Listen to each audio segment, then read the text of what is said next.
Hey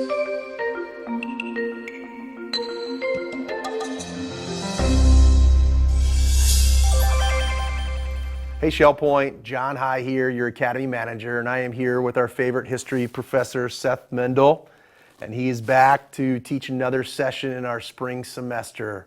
Hopefully you're signed up for it. So first of all, tell us a little bit about the session you're going to be leading for us. Well, this is the Cape Cod Canal, and I know a lot of people don't know where the Cape Cod Canal is, but it's on the eastern side of Massachusetts. And Cape Cod sticks out into the Atlantic. Okay, yeah.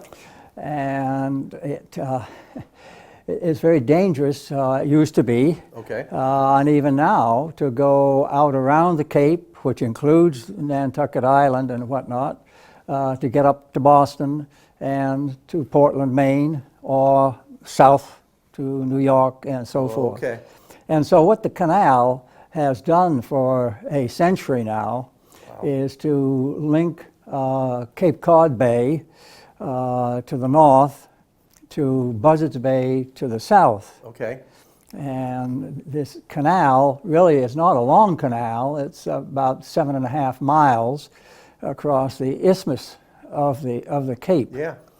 And a lot of people have talked about building a canal. That's right. Yeah, that's right. You mentioned way back in the beginnings of our country. That's they thought right. This was a good thing. As a matter of fact, exactly 400 years ago. Okay, wow. When the Pilgrims came over, and Miles Standish was the first to say, well, there should be a canal across the isthmus of the Cape here.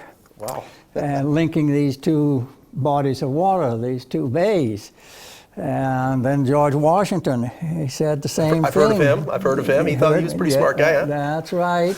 And all through the 1800s, various people talked about a canal, and there were those that took out a charter. You had to take out a charter in those days to get authorized to build a canal or do anything like that, major construction. Okay. But they all failed. They didn't have the money, and there were some major difficulties. Yeah, it sounds like it. And those are some of the things you're going to be talking about in this session. So, I'll just say that the main one is that the northern body of water, Cape Cod Bay, is the tide there changes 3 hours differently than the tide in Buzzards Bay. And so the water's always going like this. So the current is running terribly hard either way. That could cause some problems. Real problems. Okay. Anyway, my story is going to be about two canals, really. Okay. Because the first canal was built by a man called August Belmont.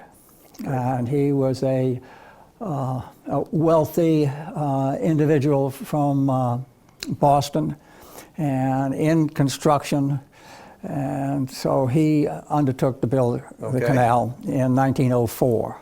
Okay. Right. 10 years later, it opened, but it wasn't a nice, smooth, serpentine or straight canal. It had many jigs and jags and the hard current and the sandbars. So the long and the short of it is, the canal went to the federal government in 1928. Okay. As a matter of fact, the government actually took it over during the First World War. Okay. But that's another story I can get into. Another story for another time, right? So the canal that's there today that people cross all the time on the bridges was built by the Army Corps of Engineers in the 1930s, using some of FDR's New Deal money. There you go. Very good. Really interesting topic. So once again, this session is going to be on Thursday, January 16th. This one's going to be hosted in the Social Center up on the island, and we're going to get started about 10:15.